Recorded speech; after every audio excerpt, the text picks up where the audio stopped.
Hey guys and girls, and welcome to my fifth podcast. Today is, well, for me, the 3rd of June, and that makes it a Monday, of course. Duh. In this podcast, I'm talking about what F1 would probably be like if it was run by the fans rather than Mr. Bernie Ecclestone. As we all know, F1 these days is a big global money-making machine, and it's what's the word? Broadcast to millions of people all around the world. I think it's the 3rd most viewed thing in the world after the World Cup and the Olympics. So that's pretty impressive, considering you've got a lot of other sports out there to watch instead. But one of the first things I think that would probably be different, which I think is obviously the main thing that would obviously change if it was run by some fans, would be the calendar would look a lot different.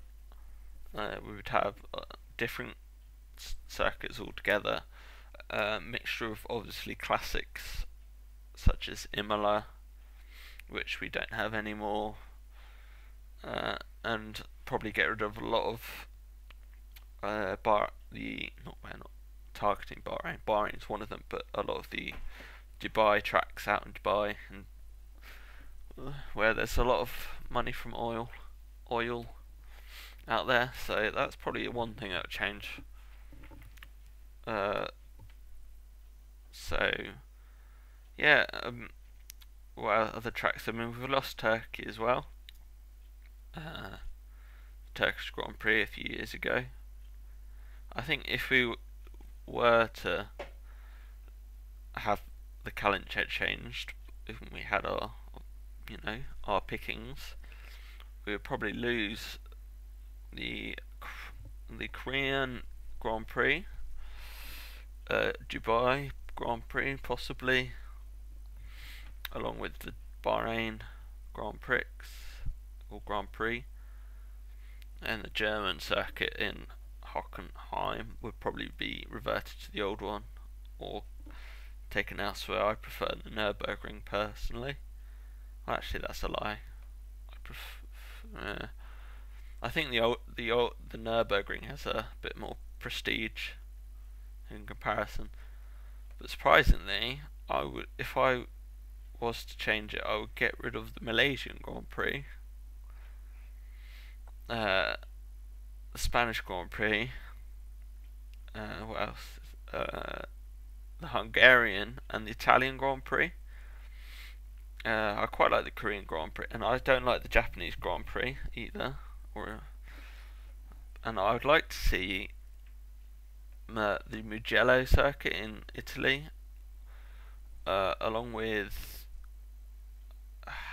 what circuit is that? I'm trying to think of. But yeah, I'd like to see Mugello, some French circuits. Oh, and Fuji. I prefer the Fuji circuit in Japan. That's a nice track. I think they would probably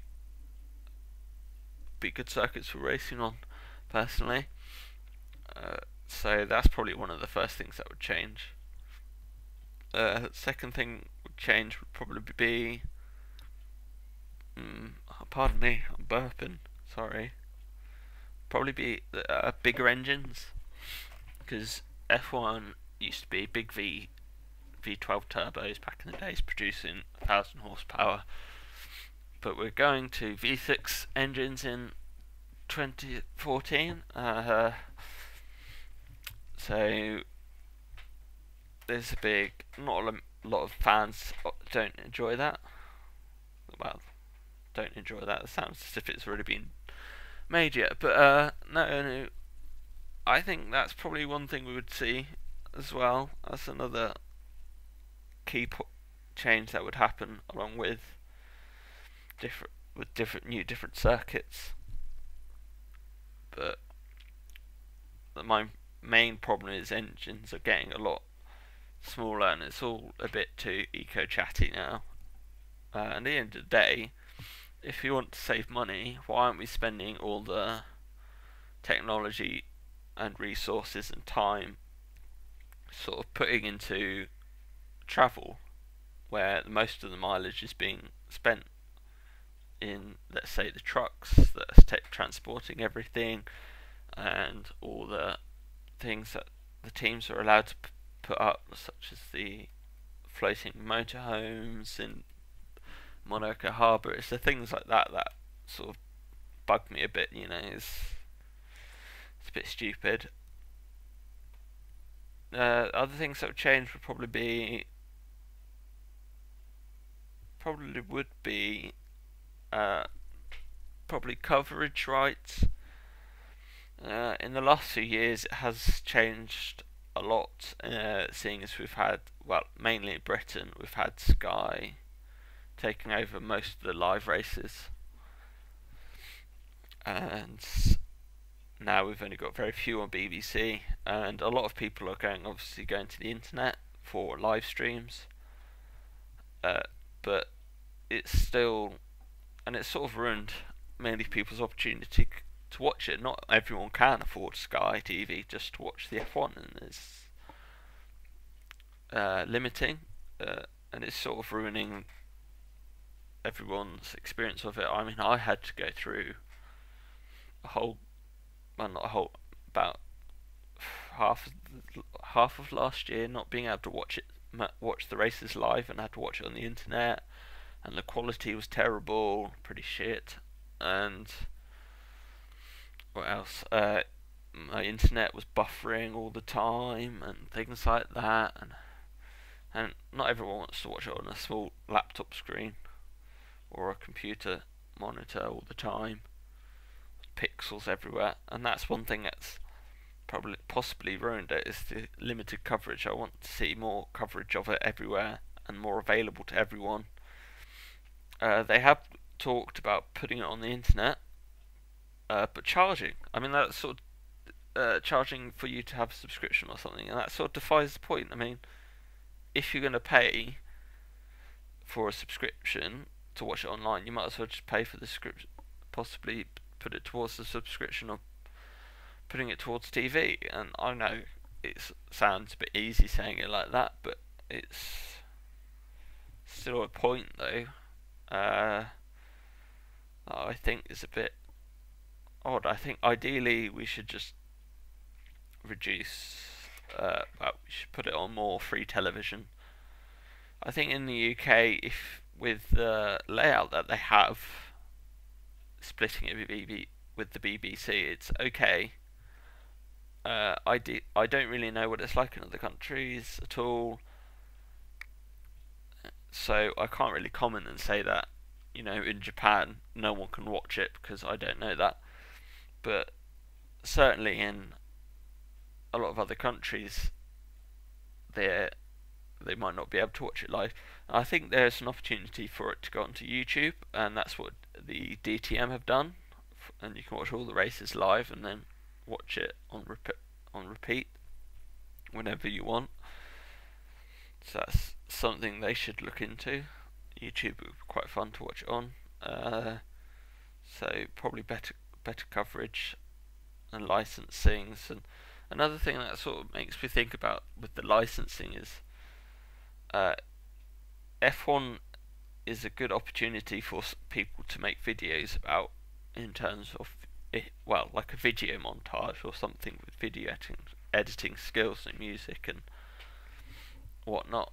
And I think a lot of the licensing sort of stops the opportunity for people to make videos and put them on YouTube, and not, there's people want to make videos, and it's stopping them from showing, a bit of talent that they might have, or it could just be a hobby, making a video and uploading it and sharing it with a lot of people. It could end up getting them a job, and so on and so forth. And it's a bit something that needs loosening up a bit there. What else could we see in F1? More teams. This is something that's sort of changed, keeps changing over the last few years. We keep seeing teams, well, not keep seeing, we've lost a few teams, Toyota, BMW, big teams, and then little teams like back in the days we used to have Minardi and Arrows. And I think F1 needs more manufacturers in it. It's a, so as a team, not necessarily as an engine supplier. Possibly, I think we could have more engine suppliers rather than a team, rather than them having their own team. But meh, I definitely still think F1 needs it's the old little teams at the back of the grid still, and mainly as a sort of place for new and young drivers to come into, rather than buying big seats where there's talent there already. We're losing drivers as well as teams that we want to keep. So we obviously want it to be less of a money game, which we have to compromise certain things, of course. So if we wanted to see more teams, maybe we would have to have more economically run engines and rules and fuel and less tyres and things, just to save money. But ideally, in terms of priority for me, I'd rather keep F1 as it is now and have more teams. I think we've missed the opportunity to let two other teams back in the past. I think back in 2009 we were going to have, I think it was Jack Villeneuve have his own team, and there was another team, I think it was it Campos or Mana Racing or something like that were meant to come in as well, and we missed the opportunity to let them in. So I'd rather see new teams in than bigger engines and so on. But that's my opinion. That's my choice. If I had to choose, I would also. I think all of us would like to see it less. What's the best way to put it?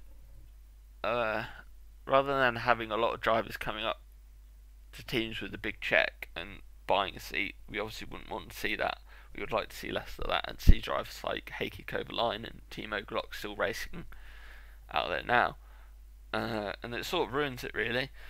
I think you could probably look at one or two, three seats which could have gone to someone else, or who is young, who is a rookie, but more talented. Well, not more talented, but quicker in open wheel cars, and older drivers such as Timo Glock again.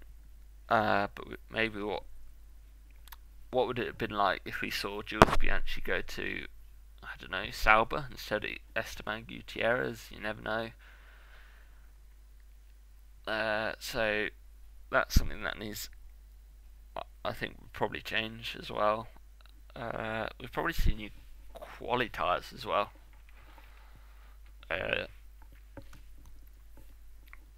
Something which have to change in qualifying. I think that's another issue that's being raised, is people are complaining about a lot of teams just sitting by with the tyres because they want to save them. And it sort of loses the intensity. Well, it makes it a bit more tense because it's all sort of one lap run, but then we also sort of just see Vettel always getting pole because he's slightly better at making it count on the one lap sort of thing, and that's possibly a reason why people moan about wanting something like qualifying tyres. If I brought in qualifying tyres, I would lay it out as having qualifying tyres for qualifying 1 and 2, seeing as teams who only make it into up to 11th place can choose whatever tyres they want to start on anyway, and we might as well just have a qualifying tyre for then and allow all teams to use it until you get to Q1, and not Q1, Q3, sorry, and have ordinary tyres that would save at least that would save at least 3 sets through qualifying, and teams then go out in Q3 and qualify, set a lap, come back in, set another lap, then come back in and possibly set another lap without having to, sit back and bore everyone who's trying to watch a Formula One car going around flat out around the circuit. So I think overall, the problem with F1 is, from the spectators, it's becoming more money grabbing and less, more money grabbing from management and less, what's the word? Less sort of, we're not so much seeing as the cars being driven flat out and seeing what they can really do in a quick lap time. So that's something else.